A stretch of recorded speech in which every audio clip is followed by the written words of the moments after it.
One of the character concepts D&D often fails to capture is the character who switches weapons on the fly, someone who can go from cleaving an enemy with a greatsword to pulling out a longbow and shooting someone from the air. D&D has a focus on specialization, and I wanted to do someone with generalization. And I specifically wanted them to use a heavy, great weapon with a longbow, a strength weapon, and a dex weapon. And in this video, we're going to go into how I pulled that build off. This is the Weapon Weaver.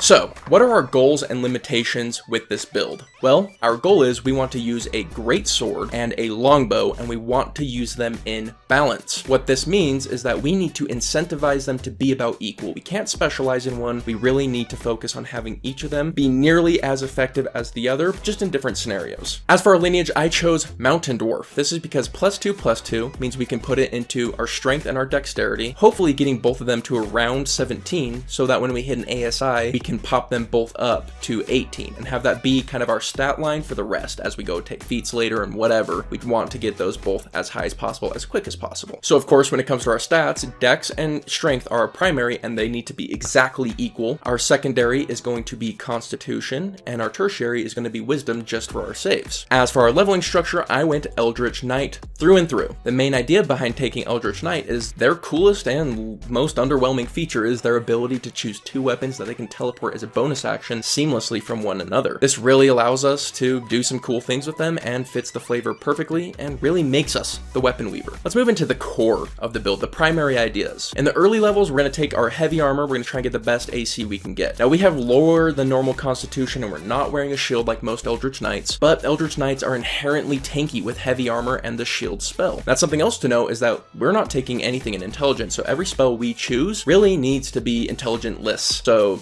find familiar, shield, absorb elements. Those are the ones I'm looking at just to make us far more tanky, have more utility in our day-to-day. More importantly, we're going to have Green Flame Blade and Booming Blade as our cantrips, and this really incentivizes melee. On the flip side, we're going to have the Archery fighting style to incentivize archery, thus keeping us in balance. Perfectly balanced, as all things should be.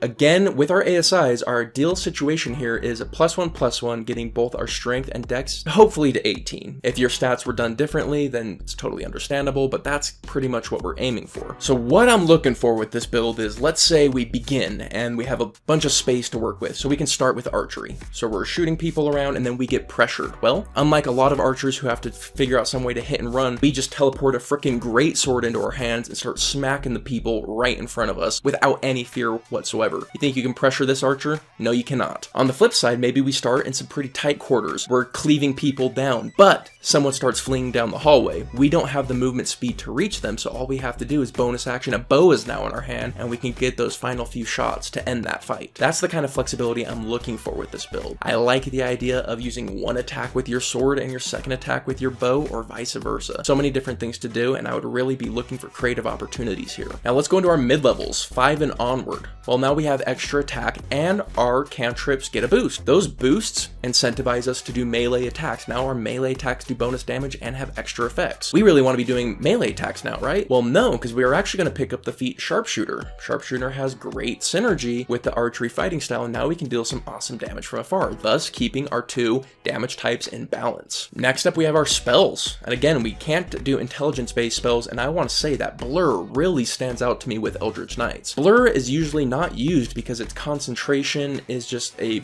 really big expense. But the higher your AC is, the better Blur is. The less powerful spells you have to concentrate on, the better Blur is. We fit Blur's niche perfectly. We are so difficult to hit. Even if we are hit, we have proficiency in constitution saves, so we're likely going to be able to keep being extremely tanky, and it just makes us such a bastard to kill. Good news for us. Now, I know you guys might get sick of saying it, but as we move in past level 8 and onward, we really do want to consider picking up the Resilient Wisdom feat. It's just going to round out our major weakness of having wisdom save weaknesses. Mixed with Indomitable, we should be alright. So what we've created here is a really unique playstyle, really fun playstyle, that mixes close range and far range seamlessly. We have great AC, we'll eventually take care of our wisdom saves so our defenses are solid, and overall just a really well-rounded character. If you were given the same challenges and limitations I did with this build, what would you have built? Let me know in the comments down below. If you enjoy videos like this, you can show your support by joining our Patreon, and you're gonna get some awesome benefits to go along with it. At the highest levels, those benefits can include include me doing a personal build for you. They can include you having a D&D session with me. There's some really awesome things you can get out of it. But with that, my friends, I hope you have yourselves an incredible day, and I'll catch you on the next one. See you then.